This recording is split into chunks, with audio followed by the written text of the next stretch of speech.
of all things I expected to be doing on Christmas Eve, I think hanging out with M Shadows was definitely not one of them. Thank you so much for joining us, Matt. Super appreciate it. And Merry Christmas. How you doing? I'm doing great, man. Merry Christmas to you both. All right. And I'm also joined today by my extremely talented friend, Mr. Chance Battenberg, who you may have seen in many of my collab videos recently, the City of Evil album playthrough. How are you doing, Chance? I'm doing good. Happy to be here. So Avenged is both mine and Chance's favorite band, and Matt is also our favorite vocalist, of course. So this is a super cool and special opportunity indeed. So we came up with the idea of having like a quick sort of like a deep dive throughout the Avenged discography and just get like just some little like thoughts of from each album. Is that cool? Yeah. Sweet. So for each album, we were thinking if we could get like the thing that you love most about it, and maybe if there's one thing that you would go back, even if it's just something small that you would like maybe do a little bit differently. So when it comes to Lie Bad, like what are you most proud of when it comes to this album?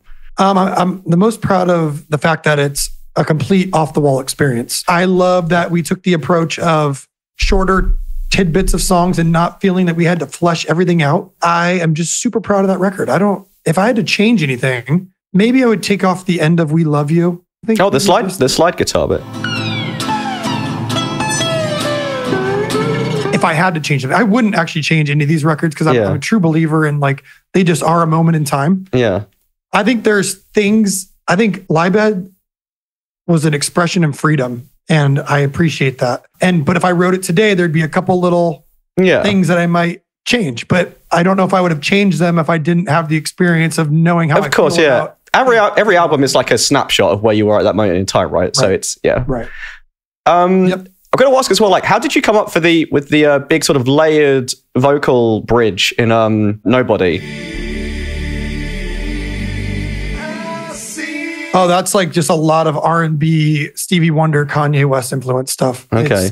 Kanye's got a great break that's very much like that break in a song called Ghost Town. I put my hand on a stone. Huge break in there and just very like chordally pleasing, aesthetic. And then also just the idea of like, how do you have the song restart without doing it in a traditional way? How do you get there without just going right back in? The reason that verse and chorus is doubled is because we felt that middle part was more impactful after the trudge along for a little bit too long. Mm-hmm. If you shortened all that stuff up to a traditional sort of like one time around the chorus, verse was maybe a little cut and you went into it, it just didn't have the impact. So that decision to make it longer in the beginning was for that release, right? Oh, like you're almost like, you're kind of like swirling down this thing and you like, get me out of here. Yeah. And then you're out, right? And then you're back in. Mm-hmm. So yeah, all those kind of decisions, they come from just feeling it out, right? Feeling out the music and knowing that you need a release there. So how do you do it? Well, you take everything out. Okay. Have you got anything you want to ask about Lie Bad, Chance? How did you guys even come up with the idea of making the God trilogy that drastically different? Or did you just decide, hey, I like this Daft Punk section after, and then I'm going to do the Sinatra section after that? A huge influence on that was Sicko Mode by Travis Scott, where it's like 3 different beats and they switch on a dime. And it's super appealing to us. And then we were like, well, we have these 3 things we're working on. Like O used to be a full song and Death was a bigger song. G was something that we were working on, but we wanted something that felt like a 70s game show. And it was very like sarcastic. At first, it was very much like, who wants to be a millionaire? Like, is that your final answer type of thing? And we were like, well, what if but both, all 3 of those ideas seemed a little novelty to like make into full songs. Like, does anyone really want to listen to 5.5 minutes of any of that? And maybe the answer is yes, but we were like, well, what happens if we just take out take the coolest parts of all those and we do like a Sicko Mode sort of thing, which won't be anything like Sicko Mode because Sicko Mode's all hip hop. This is like Jurassic Styles. This is like across the fucking universe of different things. And we just drastically change them. So the idea was sparked from Travis Scott, Sicko Mode, but it was executed in a way where it was much more in our world of rock, but also trying to go way more extreme than they went. Right? Mm-hmm. Just way more extreme. And they do it within one song. We kind of learned from the stage that people would listen to Exist more if we had broken it up into 3 tracks. And the stage was us saying, we kind of know that, but we don't care. We're going to leave it a 15-minute track or whatever it is. This record was about switching that mindset and going, well, the old us would have done that. So let's actually break this up into 3 tracks. Sweet. 4 tracks, whatever you want to call it. So that was the idea. It kind of came from that. And then it kind of just, all these things you have to allow yourself to figure out what makes them unique and what makes them different than Sicko Mode. It became something completely different. But the initial idea was from hearing Sicko Mode. Cool. Okay, cool. All right. So the stage, what do you like most about the stage and anything that you would perhaps do differently if you could? The stage is just a solid 9 out of 10, 10 out of 10 record. I back everything on the stage. If we wanted to be, I think taking out simulation might make it a more solid record. And I think if we wanted to be a little more listenable for an average listener, I would take Sunny Disposition and move it further down the track list, because it becomes this 7.5, 8 minute thing that is probably hard for people to get past. Mm-hmm. We all have that, right? There's always these songs that you get to, and then you're like, oh, and you start the record back over. And so I think if I had to do it over, these are just like hypotheticals. These are not like, would I do that? I love that record. Fucking love it. Yeah, I don't care what anyone says, but Neil deGrasse Tyson, like narrating a science monologue over blast beats, you can't beat that. That's the pinnacle of music right there. It's like people go, oh, this song we better. It's like the reality is, when else are you going to do it then? Yeah. It's different. It's cool. Yeah. Anything you want to ask about the stage, Chance? The stage was, for me, it was one that I didn't get at first. And then about 10 listens in, it became like my favorite. Fermi Paradox, for example. It's like one of those songs that like your first listen, it doesn't make sense, And then you get it. That's the first song we wrote for that record. Oh, is it really? Okay. I was listening. I think it's probably my favorite on the album, actually, Fermi Paradox. You know what it was? I was in the gym and I was listening to a lot of like Old Man's Child and like death metal stuff with blast beats and black metal. And, it's always that idea. I'm like, what if we wrote like the bed of music was that? And then one thing that always bugged me about blast beats is that they're so triggered that the snare is always the same. And Brooks had always been messing around with like this ghosted blast beat, like the word softer. Mm-hmm. And I was like, what if we wrote like the bed of music was like black metal, but there was like this beautiful, like almost soaring, like sort of vocal melody that's just almost like a... It's almost like a classical kind of melody. Right. Yeah. Yeah. And all the key changes are very classical. Yeah. All the chord changes. And so, but it's got like the aesthetic, it's wrapped in black metal, right? Yeah. To me, like those are the things that excite me. Those are the things that make me run home and like start trying to work on something, because I've got like this idea that I've never heard before. And so I think that's, for me, is like one of my favorite things. I think before going to Hail to the King, I think this is a time to kind of talk more about that drastic shift from Hail to the King to the stage, because those are the most polar opposite records you could make. We were super burned out on that chromatic root note first, sort of very traditional blues that we kept throughout Hail to the King.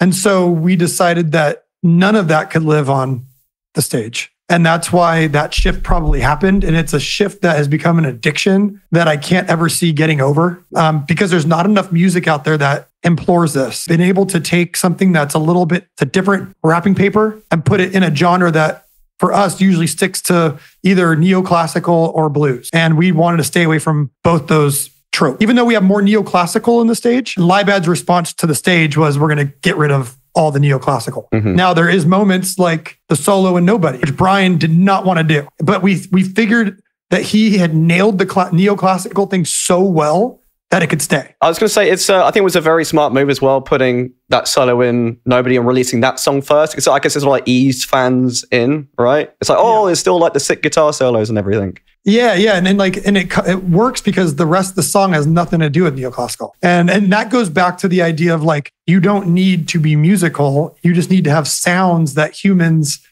like hear and go, oh, that's something. Like that's making me feel something. And the fact that it toggles between 2 notes, that's where the creativity has to come in, right? That's where it's like, what are you going to do with this? Well, there's a lot of things you can do with this, but you just have to sit there and really play with modes, right? You're playing with musical modes and making them work together. So I guess we'll jump to Hail to the King then. So looking back at it now, because I know it's such a polarizing album, like, is there, like, what do you love about it? Hail to the King was a response to the fact that we were a big band, but everywhere we went, none of our songs could be played anywhere, like in a bar. We were going like, we have nothing that lives up to AC/DC or Metallica Black Album, or all these records that we love. All of our stuff's a little too complex, a little too complicated, a little too neoclassical. So we started really cutting close, obviously, to, wearing our influences very much on our sleeves in this sort of dumbed down version of, rock music. Yeah. And that's not a shot on those bands because they do it brilliantly. They do it better than us. But we wanted to try our hand at doing some things like that. It's very unnatural for us. It's not what we do. It's simplified. But we were able, I think we're smart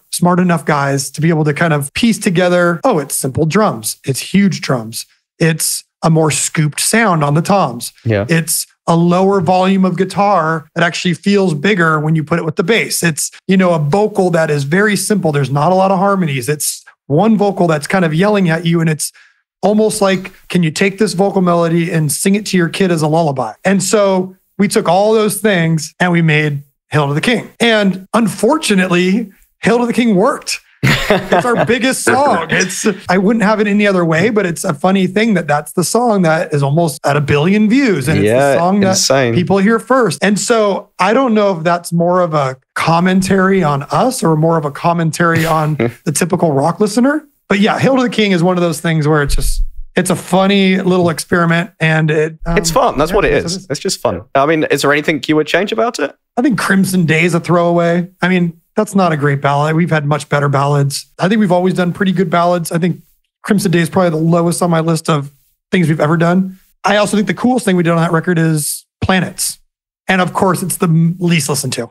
And to me, it is the coolest thing on that record. So me just being able to look at things and go like, I understand that my taste has gone somewhere where it's just not in line with a mainstream listener. So, and that's why I don't have any sort of expectations moving forward of like, what I put out is going to be like some fucking raw mainstream thing. It's just not. Alrighty. Nightmare. So what do you love most about Nightmare? What I love most about Nightmare is our ability to refine a sort of sound that we had been forging for years. City of Evil, White Album up to that point. I think this was a nice combination of both those sounds, and it kind of pushed everything forward with some nice songwriting. And Nightmare is a massive song. It's a song that is big, but doesn't make me cringe. And that's a win for me. I can still play it every night. I still think it feels badass. I think it still has a cool merit to it. That's the thing. Like, a lot of people think that just because you have like a 4-chord chorus or whatever, that it's automatically just like, whatever. It depends how well you do it. And like, you guys are the kings at doing that. So I think it's when you make stuff like that and it's not great, and it becomes like, well, it's not great because we're living in this formula. But when you do find one, you have to be an idiot if you don't use it, right? Yeah. So I agree. I think those records have some things that are fucking rad, and I totally back them. Now, what I don't like about the record is the same things I like about it. And that's that I feel it took the previous two sounds of Avenged Sevenfold and didn't really go far enough with being as unique as it could be. If you take City of Evil and the White Album and you say like, well, what's the band going to do next? You can kind of predict Nightmare. And I think Nightmare, unfortunately, is as big as it is, not only because of the song, but because of Jimmy's death. And Jimmy's death held so much weight that I think it gave it an aura about it that unfortunately was something that pushed it to the top of the mind of people, knowing a new record was coming that Jimmy was not on. And I think musically it's solid and rad, but it doesn't excite me in like this is super unique sort of way. Okay. If that makes any sense. Yeah, totally. Yeah. Anything you want to ask, Chance? Well, first I'll say with the whole 4-chord chorus thing, you guys aren't going into it trying to make, we're going to make a hit chorus. It's just what the song needed, right?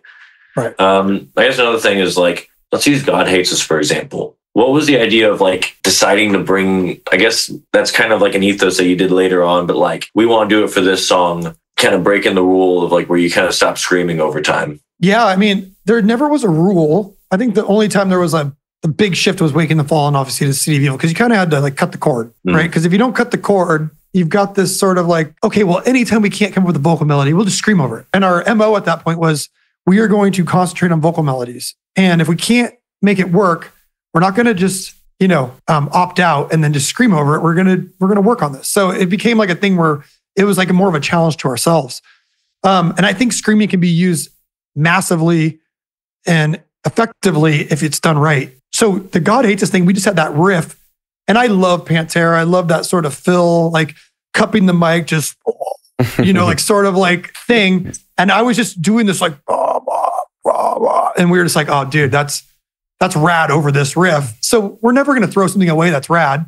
But there's a difference between going like, okay, we're going to write a song, let's make something heavy, and then we're just going to scream over it, or stumbling into something that you're like, that's fucking rad, and using it. I think stumbling into things and being aware and having taste that's like, oh, that's a thing. That's a moment. Like, package it up. We're going to use that. That's kind of how that song came about. And so you just have to be free to allow yourself to find moments that kind of jolt your reality. Yeah. All right. So self-titled, this is the one that I've always found myself coming back to, like year after year. In my opinion, it's like the, I guess, most accessible avant-garde metal album ever made. There's not many other albums you can say that have like a country ballad, like a Broadway orchestra, child choir, thrash riffs, And it just sounds like you guys are just like having just a lot of fun, just messing around in the studio. That's kind of like the vibe you get from the album. It's just lots of crazy shit and like layer upon layer of like all sorts of random crap. So yeah, what do you love most about that one? This again was a complete response to City of Evil, which was very dense, had a million things going on. And then we would play it on tour and it just was not something that would translate live. This was like our Hail to the King before Hail to the King. Yeah. It was this idea that we were going to have more space and we were much more influenced by hip hop, but also allow our freakiness of our like Oingo Boingo influences and Mr. Bungle influences, but also, to be honest, maybe not being good enough to really pull that stuff off. And I say that because I'm not trying to trash talk it, because I think what those bands did that we weren't doing at that time were doing that sort of harmonic shift, that we were still in the mode of like vocal melodies. Yeah, but I think that's what's so unique about the album though, is that it's very much like a sort of an accessible pop metal album, but there's all this crazy shit in it. And I think that's why it works. Right. I think Jimmy saved that record, if I had to be honest. I think me and Brian were off the fucking grid in terms of, and Zach were off the grid in terms of what we wanted this to be so abstract. And then Jimmy came in with Almost Easy, Afterlife, or Brompton Cocktail, and Little Piece of Heaven. And those songs to me were like unique, but so well done. They were like, oh my God, like we have to do this. Like Afterlife is like one of the most perfectly put together songs. And I can say this because I had nothing to do with it, right? Like that chorus is like, that's the most sugary chorus, but it doesn't make me feel like it's sugary. It's just like, it's like, oh, you nailed that. And then you have something like Almost Easy, like that riff. To me, the White Album is Jimmy's record. That was his foray into me convincing him that he could write for us. And whose idea was Lost with like the Melodyne and stuff? We loved what Jimmy's voice sounded like with Melodyne, so we threw his little background vocals in there, like all that stuff. Like to me, that was kind of like a City of Evil song, but like, how are we going to differentiate it from City of Evil? Oh, well, let's throw some crazy hell yeah. Chance, have you got anything to ask about that? Well, I know normally you guys don't release that many deluxe or extra songs. So when you did Diamonds in the Rough, was it just you happened to make like a ton of songs, or did you feel like, oh, we have this collection of songs that sound a bit different from self-titled that at the time thought fit? First off, I think releasing Diamonds in the Rough was one of the biggest mistakes we've ever made in our career. I think there's no reason to air dirty laundry. I don't think those songs are good. I just don't like them. There's a reason they didn't make the record. That was more of like a playing the game. Record label says you've got all these extra songs. We just written those. Those were contenders for the album that got cut. But we don't just start working on ideas that we don't love. If we love an idea, we're going to make it work. We really hone in on that. And it's kind of that laborious process that's uncomfortable. A lot of bands will just finish up ideas and they've got a bunch of songs and they pick the best ones. We don't do that. So this was the one time that we did do that. And this was sort of like, oh, you've got all these extra songs. Let's release them for another bump in the album cycle. And to me, I don't think we should have ever done that. All right. City of Evil. So first of all, me and Chance, we did a full album playthrough video a while back. That album, there's so many fucking parts, man. We had a spreadsheet for like deciding who sings like what vocal bit, who does what guitar part. There are so many things going on that album. Like, what are your thoughts on that album? What do you like about it? Well, you'll notice that everything after we went to like one vocal. And so we were really into Children of Bodom, Blind Guardians, Not Antarctica. And we loved the idea of like Guns N' Roses on steroids with this European metal flair. We felt like the hardcore metalcore ship was going to sink. We just felt like we had done a record there that we loved. Everyone was jumping on the bandwagon. Hot Topic was filled out with metalcore stuff. I mean, we'll go into Wake in the Fallen in a minute, but this was a reaction to that. And there was something about Alexi Laiho and people in Europe that were playing crazy shit, almost like speed metal meets melodic metal, very neoclassical, but like on steroids. We just went all in on that idea of like, we can play more notes and we can have more parts and we can put more vocal melodies and we're just going to this to that, to that, to that. Our idea was if a vocal melody isn't great, then we're just going to add more harmonies and more parts to make it interesting. There are moments on that record where there are great vocal melodies. Backcountry is an example. If you were to hear that song for the first time, the way it rubs, great motif, and then the chorus is fucking gold. Now it's overplayed now, and people are like, "Oh, but that whole can't you help me? I'm starting to burn." That is like fucking rad. But then there's a bunch that's just kind of like throwaway. We're just going. And so the way we would polish the turd was just to add more and more and more, and then guitar duels, and then there's this counter melody, and then there's that. And so the record became like this crazy counter melody, vocal melodies piled on top of parts that just keep switching and vibes. I love that record. I think it's a crazy bunch of kids that just had no rules and they went nuts. And I love the balls that we had looking back, thinking that's your major label debut. It was like the most underdog, should not have happened story. You know, it came out, it did a pretty abysmal first week. Every week after, the sales went down, and the record was dead. Then one night, they played it on Furious 5 at 9 and on K-Rock at 8 o'clock at night, number 5. And then it went to number 4, number 3, and then it went number 1 over and over and over. CD sales started skyrocketing. We made the music video for Backcountry. MTV picked it up straight to number 1 on TRL. They had to retire it. And we won Artist of the Year because of K-Rock giving it a chance. And people were like, how did you know guitar solos were coming back? Why'd you? And we're like, we didn't know anything. We just did what we wanted to do. Right. And so the guiding light has always been do what you want to do because you're not going to get the trends. You got to be the trend. You got to give the people what they think they don't want, you know, give them stuff. Always. I think probably has one of my favorite Avenged vocal lines in that song. In Blinded in Chains, like the bridge with like the major to minor. Yes. That's dude, the bridge on that's so good. Blind and Chains, like one of my favorite things ever. Like when it keeps changing parts and changing keys in there. Yeah, the that one. Yeah.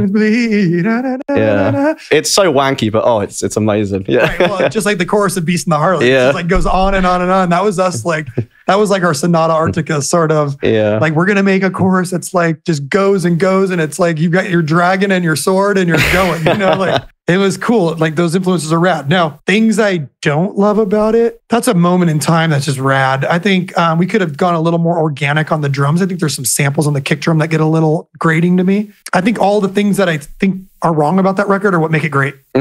All right. Anything to add, Chance? Well, I think it's an interesting case because, like, you know, you stopped doing like the screaming, so you sold out, obviously. But then you were also making these sprawling 7-8 minute long songs that you would never have done if you were trying to, not sell out or whatever, trying to stay in that same box. The secret is if you don't actually sell out, then even though people say you sell out, it kind of goes away after a little bit.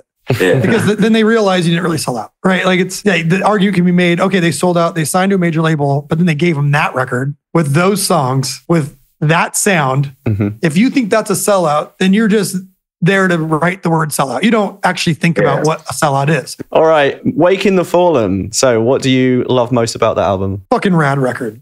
That comes off to me as some of our most serious vocal melodies where they don't get too sugary.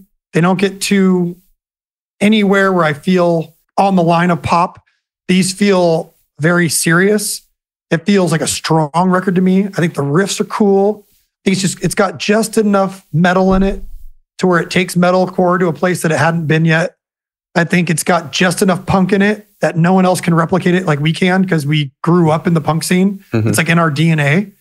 I think it's got a uniqueness to it that no other band will be able to touch because of our youth and our upbringing. I don't think anyone can make a record that sounds like that again. And I think it holds up for sure. Absolutely. I've always wondered, like your harsh vocals on that and Seventh Trumpet as well were like super, super raspy and not really sort of like your typical screams that you would hear in that sort of music at the time. Black metal-y almost. Like how did you sort of like arrive at that kind of style? During sounding the Seventh Trumpet, I kind of unlocked that what people would call like a vocal fry at this point, but just much less air and letting the microphone do the work, manipulating sounds in your abdomen and your throat, and it didn't hurt my voice. It did live because it was like attrition every night, and then I wouldn't be able to sing the high notes because the chords were a little swollen, and you need to have no swelling to kind of get high. So in those two records, it was more of like that's how you should scream. I know it's Chance's favorite album, isn't it? So it is my all-time favorite album. Maybe there's anything you want to ask about? Yeah, that's a good. I love that record. Well, I think it's also because it's like it has some of the aspects of like being D minor, being a little more maybe typical. I wouldn't call it typical, but like it's got something special to it. You know, I agree. I think it's rad.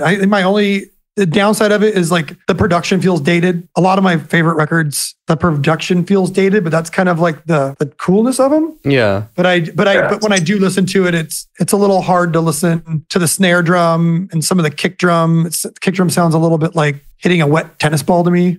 Even for the time, we could have probably done some stuff better. It's a relic of its era. I probably would never touch it because I don't like when bands touch things that I love. Yeah. And I grew up on. Was there like a remastered version a few years ago or something? So we reissued it, but we did not remaster it because I'm a prick. Now, remastering is something that I think if you can keep the initial mix intact, it's okay. I think there's things you can do to widen the sound. But there's things like Megadeth, like I love Megadeth. They remastered all their records and a bunch of the things that I loved about the record are gone. And then what happens is you don't have the option to hear the old one anymore unless you've got a CD player. And so I don't want to do that to our music. I think before sounding, I did have a question because your transformation almost from sounding to Awaken the Fallen vocally, I don't know if I've seen like that drastic of a difference ever. Did like you do anything special or was it just over time getting to that ability singing wise? I don't really even know who that guy is in sounding the Seventh Trumpet, to be honest. I think we were just kids. We did like vocal and drum takes like in one take, and even if they were sloppy, we just kept it. What were we thinking? Like why? Like why not just like press stop and do it again? The same thing kind of happened for like the vocals on that. It's like there's flat notes and there's like just bad takes, and like I think we were just so excited about hearing our stuff come back to the speakers that we're like, oh, you know what I mean? Like we're just kids. We were so green. I don't know about the jump. I don't know what happened. It had to just be a couple more years of doing it and hearing back things and being bummed on them or not. I know that some of the things that we ended up letting go of in our later years were things that were embedded in us from sounding the Seventh Trumpet to Awaken the Fallen. Those things would be playing to a click, simplifying Jimmy's drums, and simplifying vocal melodies. And so that put us on the grid, right? And then we started like working on vocal melodies that weren't so all over the place. But really it was like the direction of Mud Rock of like simplify. Then you'll listen, like there's a big difference between Jimmy's drums on Waking the Fallen and then what he did on City of Evil. But then, you know, the grid we started getting rid of around the stage and Liebad, where it's like, we're gonna play around this. We're not quantizing shit. We're not fucking gridding stuff out. It's a different approach. But those were rules we had to know before we could break the rules. And so, yeah, Waking the Fallen, the vocals, I don't know. I remember being in there just nailing that stuff pretty easily. So whatever happened there, I actually don't know. Thinking it back on it, I just never even thought about it, to be honest. And what I've always wondered as well with the whole, you know, a lot of your early stuff was just, you know, nearly entirely in, you know, D minor, drop D, whatever. Was that like that restraint? Was that helpful for your creativity or was it ever a hindrance? Because I guess you could look at it both ways, right? I don't think we ever thought about it. We would just write riffs and we knew that the bottom note, we always wanted it to be the lowest note. Okay. And so like, I think we just never thought about it. Yeah. And then if you're going to play in drop D, you know, so that's easier to kind of play these chug riffs from hardcore and metal. I think that took Brian a little bit of getting used to because he was obviously a more trained studio musician, could play anything. And so to tune down, like kind of dumb down his style. Yeah. But then he got used to it. And then I think most of it was like, oh, if we write a riff, you know, we're not one of those bands that goes like, oh, let's put it in the key that's best for your vocal melody. It was like, no, it's too high. I'm going to fucking learn how to do it. You know, or it's like that was like always our approach because we wanted like, if we're going dun, dun, dun, dun, dun, dun, dun, we want duh to be open. Yeah. So everything just ended up being written in like D minor, you know, like, and so I think it was just kind of something that just happened, honestly. Cool. And I guess to wrap it up, what about Trumpet? Is there anything that you enjoy still about the album? Yeah, I enjoy hearing what kids in, Huntington Beach High School music class can come up with just by writing a bunch of parts. Yeah. And, we got to work with Donnell Cameron, who is a legend. He is a guy that was on session for all the Bad Religion records, all the Blink records, all the NoFX records. We got to record out of a place called West Beach Studios, which is legendary. We got to kind of at the time, live our dream of being in this place and make a record where all of our favorite punk bands had made records, and we made it to tape. We got to see what that era was like, where you're taking a razor blade and if there's a mistake, cut it out. Mm-hmm. There's a pop on the thing, you're cutting it out and you're splicing tape and you're doing all these things. There's a lot of learning there that I think was super valuable. There was no click. It was just Jimmy going in there and playing the whole record in one take. Then Zach pretty much playing it all in one take, and then me going in there and singing it all in one take. And that was our record. And we were super proud of having something. I remember there was some things that were on repeat at the time. We were really into punk, but we were also really into Nevermore, Poison the Well, really into a band called Nocturnal Rites. And just those were the things that were kind of playing in the background. And at that time, just being in a real studio and hearing our own stuff come back at us was already a big enough reward. And hearing two guitars panned out and actually sounding cool. The drum tone on that record even today is fucking rad. Mm-hmm. The toms sound awesome. You listen to Darkness Surrounding. The drums sound amazing. I think we're using a pork pie snare, that poppy, and then we were doing that because one of our favorite records at the time was Live Fast Diarrhea by the Vandals, and Josh Freese was using this pork pie snare. And so we wanted that snare sound. And so, just it's a time capsule for us. And there's a million things I love about that record. I don't ever listen to it, but when I do, it's oh, this is fucking rad. There's a bunch of kids. These are high school kids. Yeah. All right. Have you got anything you want to ask, Chance, before we wrap things up? I think it's an interesting amalgamation of punk hardcore stuff. You don't really hear this type of album anywhere. I think it's pretty special. It's obviously very rough around the edges, but you can just tell it's a bunch of kids being excited to make songs and not really knowing how to write songs, right? It's there's a bunch of cool parts, but we were just going, right? Yeah. And hardcore always had it's breakdown after breakdown into fast part, into awesome breakdown, and nothing really repeats that much. And all those bands we were listening to, Opposite of December was a huge influence.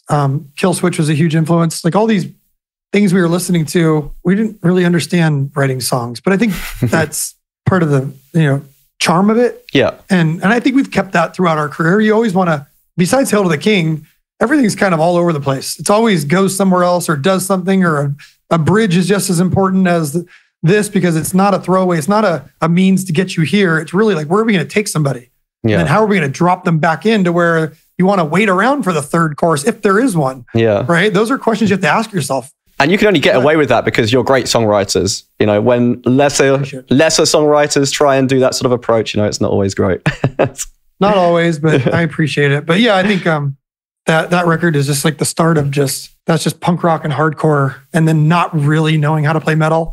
Right? There's a next level of learning how to play what Pantera does or what Metallica does. And it's, and then there's in terms of skill, there's that gap of punk rock and hardcore that what's so endearing about it.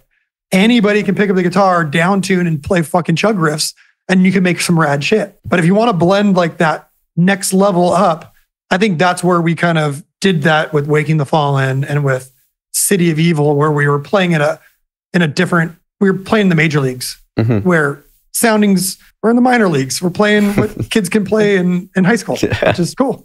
All right. So being a band that's always been about subverting expectations and never doing the same thing twice, I'm assuming the next album, you're either going to go completely off the deep end, or you're going to go and write the most commercial thing you've ever done. You could go one of two ways. So can you spoil any teasers or anything for what the future holds for Avenged musically? Honestly, I don't know what the future Or have you not really holds. thought about it yet? I haven't really thought about it, to be honest. I think, the focus until recently was India, Peru, We want to do something in South America before Life is But a Dream is wrapped up. We've got these really interesting European markets that we're doing in the summer, just doing different things. So I don't know, I think we'll probably just spend some time with our families, and, there's always that creative itch and just jotting down ideas, whether it's on your iPhone or whether it's into Pro Tools, and just having this sort of bag that Santa's got over his shoulder and kind of maybe dig through the presents at some point and see if anything, like you're like, oh, let's get into it. But right now, I think it's just in accumulation mode. Just live life. This is one thing I'll just make a point real quick. If you're always in front of Pro Tools and you're always being consumed by media and you're always playing video games and you're always got a podcast in when you're on a walk, you're not really living a life where something can come and push you off your balance. Yeah. The next process would really be taking long walks, go on a bike ride, play some sports, do some things where your mind is not being consumed by this attention, sort of economy that we live in. And then once those ideas start coming, you kind of jot them down, because it's really hard for people like us. And I think it's really hard for most people to go, okay, I'm going to write from 2 to 6. And then you just go and you sit down, you stare at a computer. Or you stare at your guitar. The best guitar riffs sometimes happen when you're walking down the street and you hear a noise, or you have an idea, or you go like, well, what would the soundtrack be to that weird thing happening? Yeah. Right. And then and then you start and then you can say it in your phone, and now you've got an idea, and now I'm excited and I just build off it. So I think we need to live a little bit of life before we go into this next thing and see where it takes us. Hell yeah. Any last things, Chance? Or I do agree with that. Obviously, when you sit down and force yourself to write things, a lot of times you can make something work, but it's never going to be at the same level as something that happens like in the moment when you're on a walk or something, You know what? Nightmare was written by me riding my bike back from playing basketball. I wrote the whole thing in my head. I had my phone on me. Every single aspect, from the chorus to the drag you down below, da da da da da da, burn down, dumb riffs. Keep it simple, stupid. That's what I did on that. Most of the songs that I feel are truly out there and cool come from something like that. Sunny disposition. This is a funny story. This was during 2016 elections, and Trump is just clowning people in the debates, right? Making fun of them. And I had this riff in my head, because that old meme where there's the joint goes in their mouth and the don't give a fuck. Oh or going. And there was this meme that was happening, and that riff, and then and it never repeated. And it was because I was watching the ridiculousness happening in U.S. politics. And it was but I wasn't trying to write anything. It was just this sort of happy-go-lucky thing.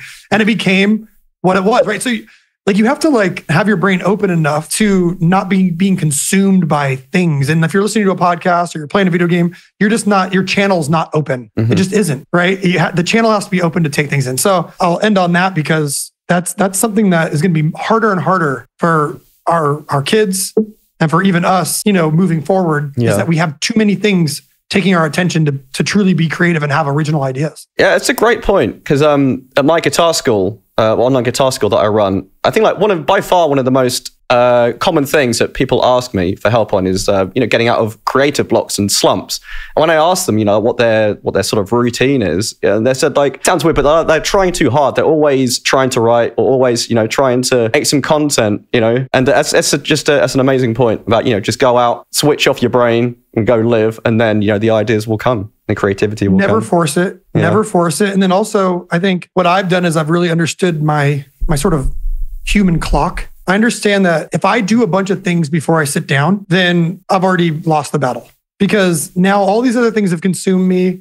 And then I try to get back to this idea I had or this thought. So what I do is I just get my coffee right when I wake up. And I know that for me, and this isn't for everybody, I go sit around my instruments and I sit and I try to explore musically whatever is going on in my brain right when I wake up. Because I'm at peak creative. As the day goes on, and maybe at night it comes back, right? There's times that really late at night I can kind of sit there and things happen. But midday, I know that about myself. Yeah. So I'm not gonna if I have a choice of two things to do, I'm not gonna stick the thing in the morning that I shouldn't be doing. I'm gonna continue to, that's why, even when we book this, we could do morning, or we're doing this in the morning, but usually my day has this sort of, for this Christmas Eve, it's all thrown out of whack. But usually my day is I get coffee and I go sit around the piano and a couple of the, the tools I have on here, like a Rolly, and I've got a guitar set up and I've got Pro Tools set up. And if I can fumble around to something, there's no pressure, don't need to create something. Yeah.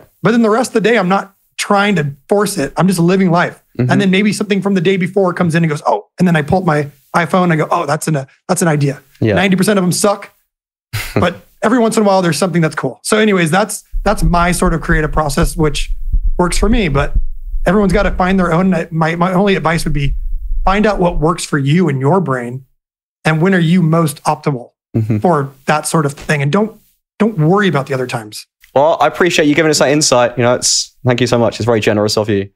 They're true artists. They every aspect of what they do. And that's why it's awesome, right? They're just doing whatever they want. So there's been a lot of attention in recent years about the increased difficulty of touring post-COVID, yada, yada.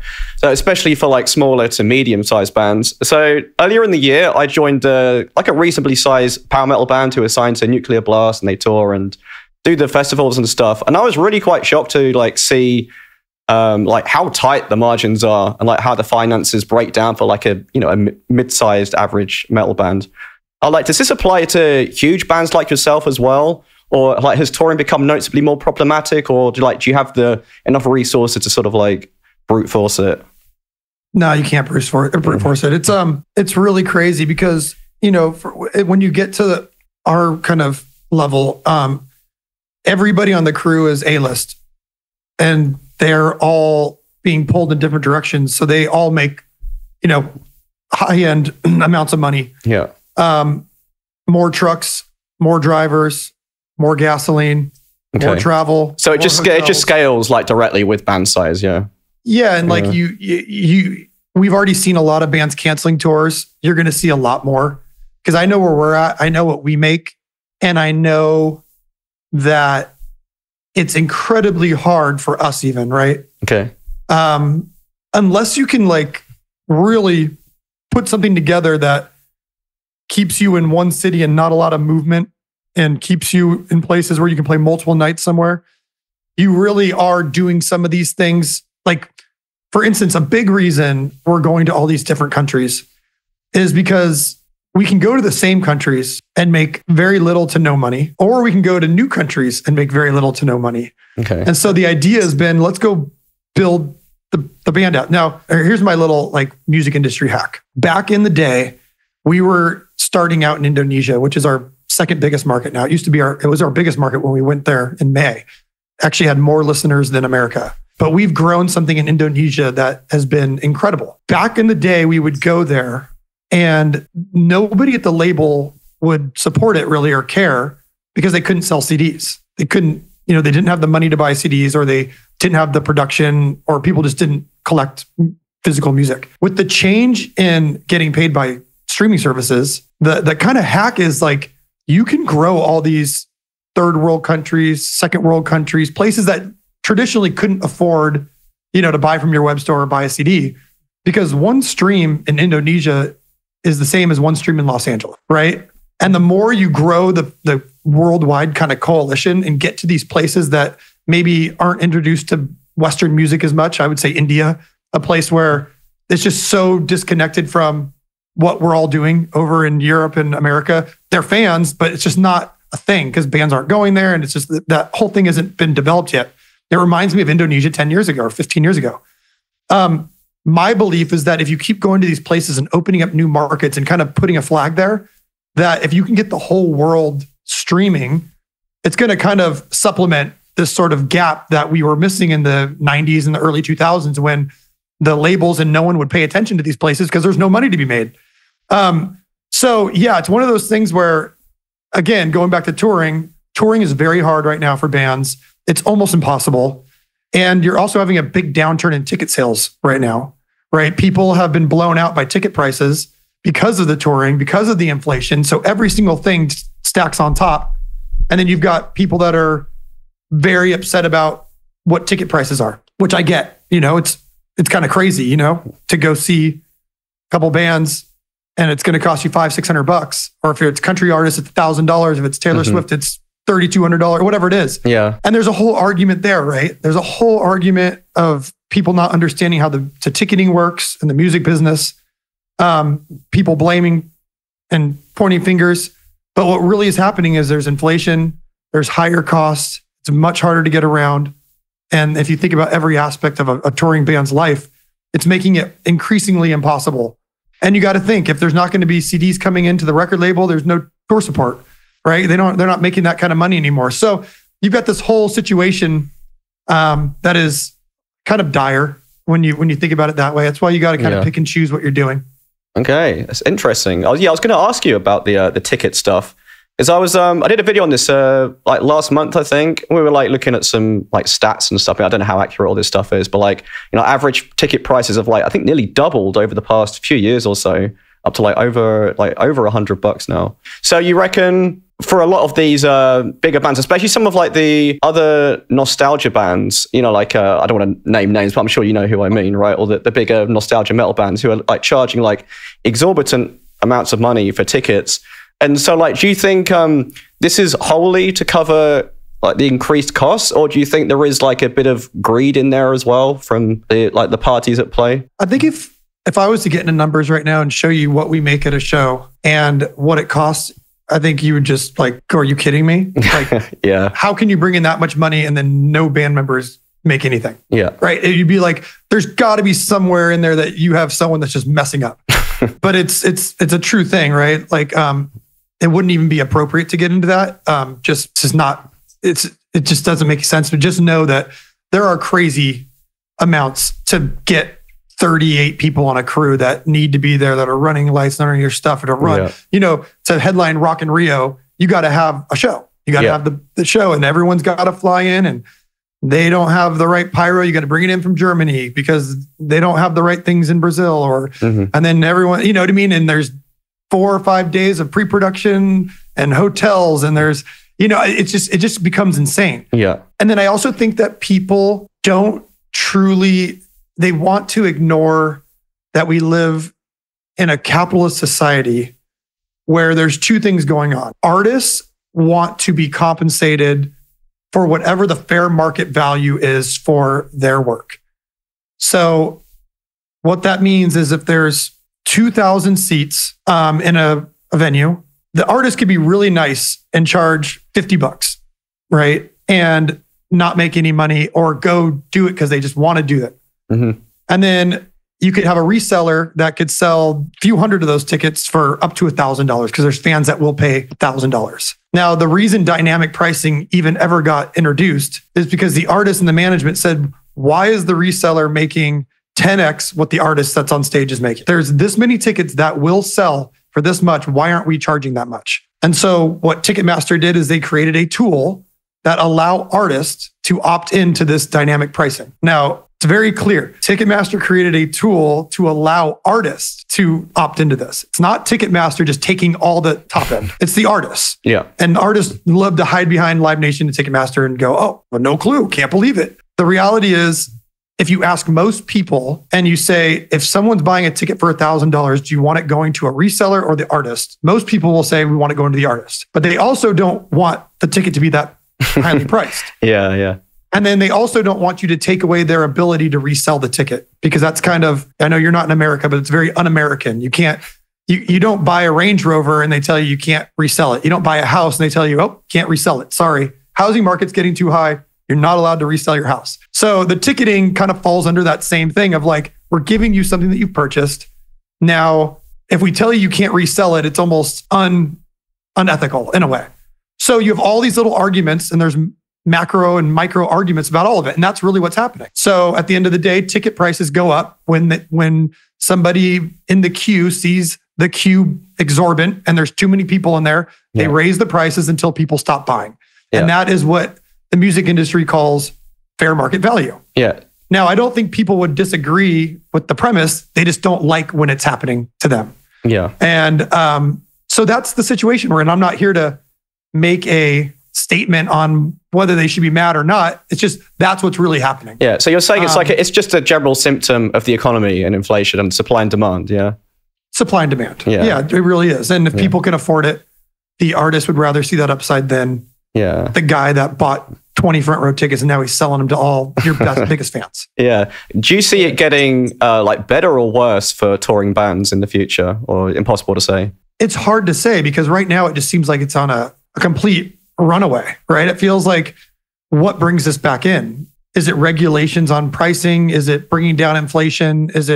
And bringing down inflation is hard because then do you get people to bring their prices back down? And that goes for so many things in the economy, not just the bands, right? Because for the bands to bring their prices down, you're going to have hotels go down, flights go down, gasoline go down, workforce go down. So many things have to happen for the band to get their costs down. Yeah. Rental gear, lighting, staging, venue rental, right? So it's like so many things have to happen for their costs to go down for that to happen. And maybe people just need to stop going to concerts and then it resets everything. These aren't watch in the next, Loudwire things. Matt says, stop going to concerts. I really don't know what the solution is, but I do know with the runaway pricing, it's just going to bring ticket prices up for artists, just for the fans, which is just going to supplement what the costs are already for the artists. And then the artists are going to stop going on tour, which you've already seen. Yeah. You already see artists put tickets on sale and they cancel. And that's kind of the biggest trick in music right now is throw out a crazy price, throw out a festival. And if it doesn't sell out within the first day or two, you cancel the festival because that money coming in is what's paying for all the artists on the back end and being able to get that thing set up. It's better just to cut your losses right away. Right. And we've been seeing that recently, right? And so that's kind of the MO of what people are doing. And the whole thing is just not healthy. And that's why, again, the best mindset has to be like a completely different mindset of not getting in the weeds of all this and just kind of going where you want to go. Am I going to be happy going there? Do we want to hit fans that have never seen us? Cool. Are we going to make any money? No. But what are we going to get from it? Well, we're going to get in front of people that never got to see us, never thought they were going to get to see us. And hopefully that kind of spreads in the streaming world and it just plants a flag that maybe in 5 years we'll come back. Yeah. Maybe it'll be a little bigger. Yeah. You kind of just got to think macro. Yeah. So again, it's more like a long-term investment rather than just trying to make a quick buck. Yeah. Right. Yeah, and don't make yourself miserable. Don't do the things that are going to make you, don't go grind in Europe for 6 weeks, be away from your family, make no money, maybe lose money, and basically have played the same places you played 25 years. Mm-hmm. That you just got to change the mindset. You got to free yourself from that and just go, well, we don't need that. I don't care. Cool. Not doing that. Doing this.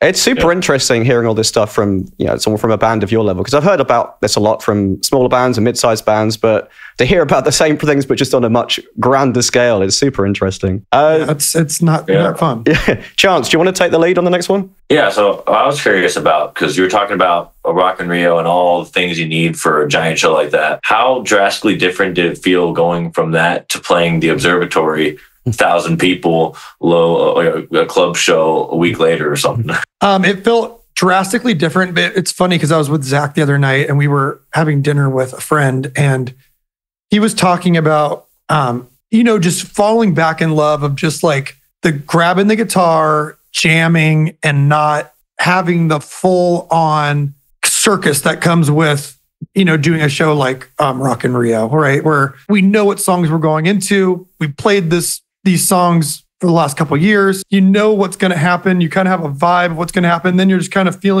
living off the audience, which is great. But something about it is very like a dress rehearsal, a play rehearsal. And then going into like the Observatory, you're playing a bunch of things that you've maybe rehearsed once or twice in the last 10 years.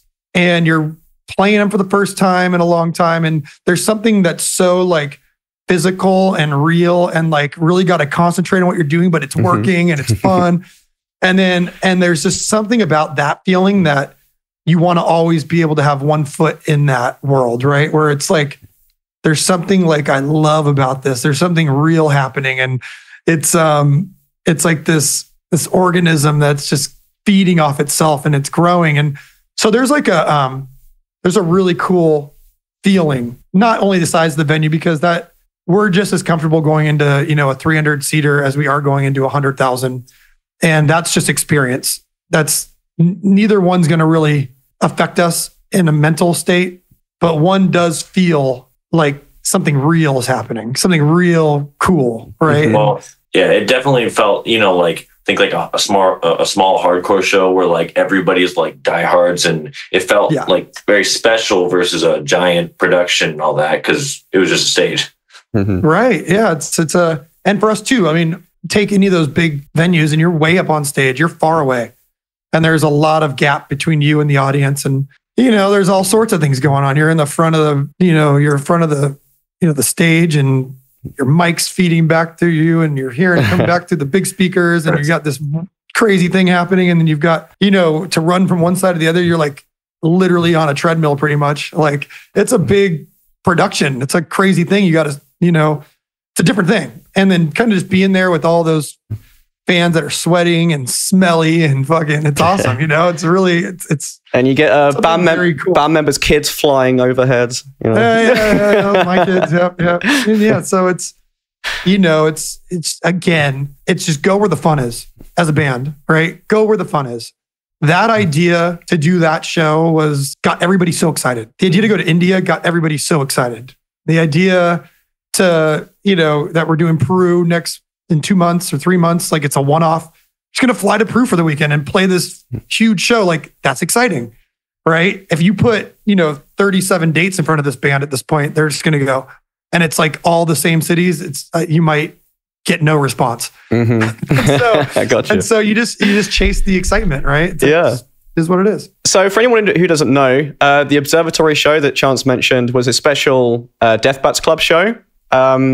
Which is, I guess, the band sort of version of a fan club on the blockchain. For anyone who doesn't know, do you want to explain, like, very quickly, like a TLDR of what Deathbats Club is, Matt? Yeah, I mean, Deathbat really is just, I hate the word fan club. I'm sure all of us are kind of allergic to it.